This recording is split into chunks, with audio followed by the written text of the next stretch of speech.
What's up, Scrappy peeps? It's Adele from Inkie Quill, and today I'm over on the Citrus Twist blog with a Sunday sketch challenge. Here's a little look at the sketch that I'm doing, and I've squeezed it down to be a 9x12 format. If you're a new subscriber, I mainly scrapbook in 9x12 and 8.5x11 formats now. I have a lot of past videos on 12x12, and I also sometimes slip in a 6x12 as well. So today I'm working with the kit, and I decided to, oh boy, jump out of my comfort zone a little bit. If you are a long-time subscriber, you'll know that lime green is definitely, without a doubt, my least used colour of all the colours available. And I don't really have any lime green papers or embellishments in my stash, but this month there was this paper, and I actually really liked the design of it, and I thought that I'd challenge myself to use it because this year I've been doing lots of video filming about things out of my comfort zone, and this paper was definitely out of my comfort zone. But sometimes it's nice to just give yourself a bit of a challenge if you're feeling like a challenge, and step outside your usual style or techniques or colours or products that you usually use.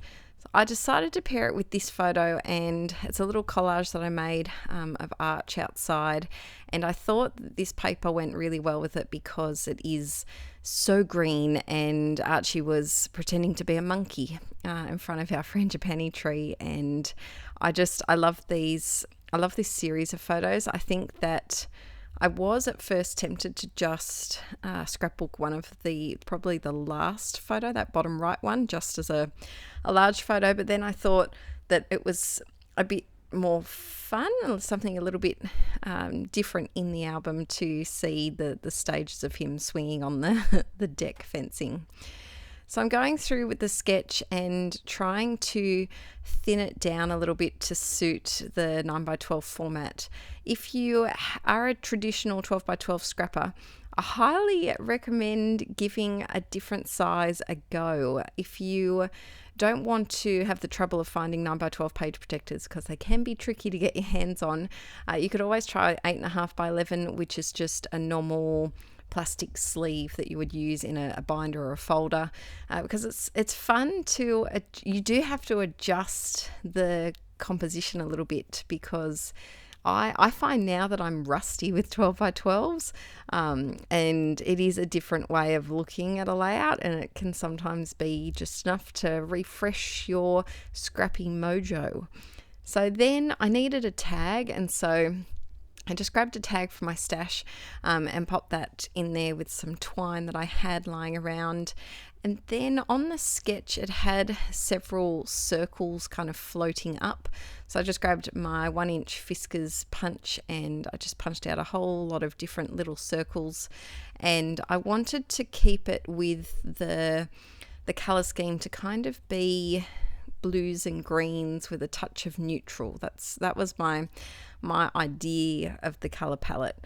So then I decided that I wanted these circles to stand out a little bit too. They were kind of fading into the background. I think because I did use so many different patterns, they weren't standing out enough for me, and on the white background as well, it was just looking all a little bit same, and so I do end up going around them with a doodly border, because you know, I love a good doodly border, and it can really make a layout pop. It also ties in with the black on the twine as well.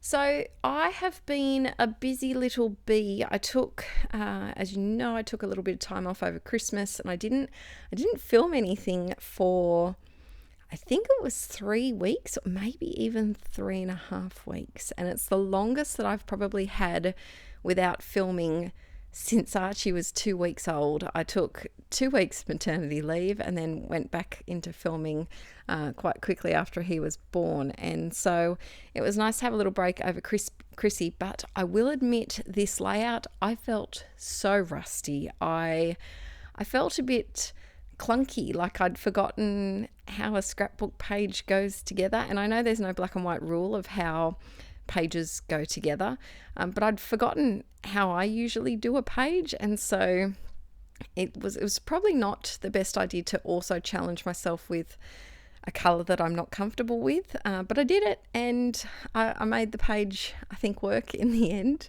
I wanted to use some of the stamps from this month, and they had these beautiful florals, and I really wanted to use the florals, so you can see there on the left hand side of that stamp set, but I thought it would be a little bit much, and so in the end I decided to go with some of these leafy frond bits. And then what are these called? Are they dandelions? The little wispy things that you blow on and they go poof. I think they're dandelions. I'm pretty sure they are.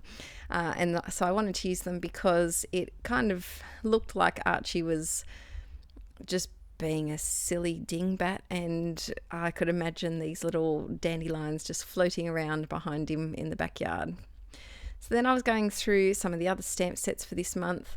I really like the thing that I've always loved with Citrus Twist kits are the font that they put on the stamp sets. I do love a good typewriter font, and so there's always a mix of that and then like a nice scripty font. I subscribe to Citrus Twist kits.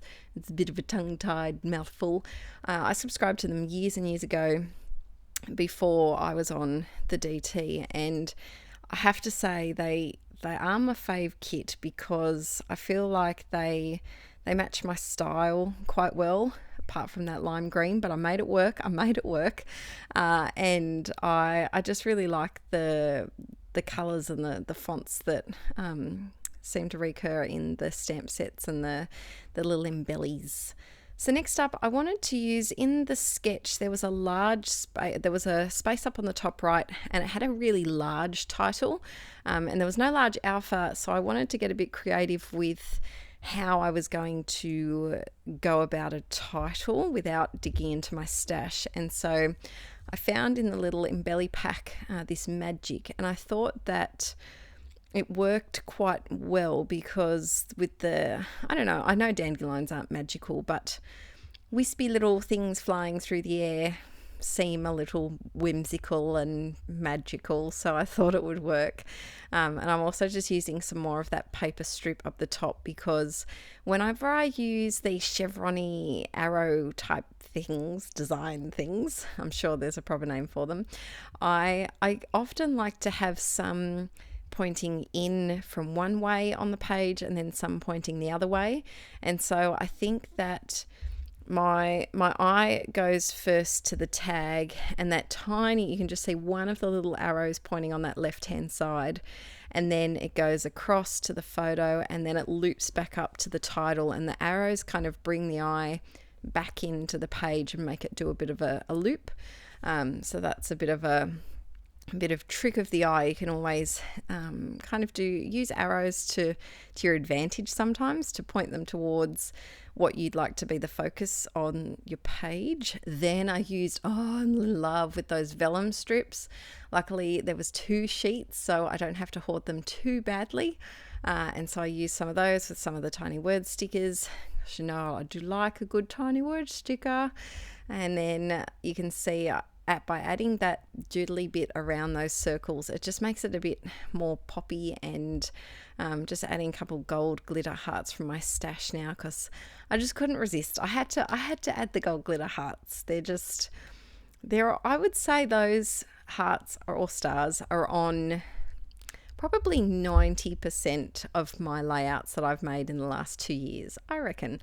Let me know in the comments, is there something that you seem to put on almost every layout that you do? It might be maybe some Hearty Shine like I'm putting on here, or are you a doodly border fan, or is there a particular color that you can't seem to escape and it's just on everything you make? The gold glitter is definitely my soft spot.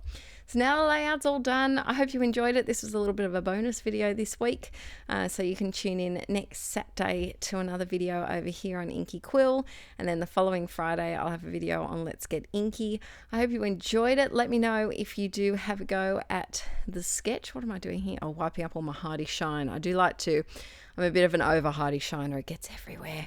All right, guys, have a great weekend. Bye.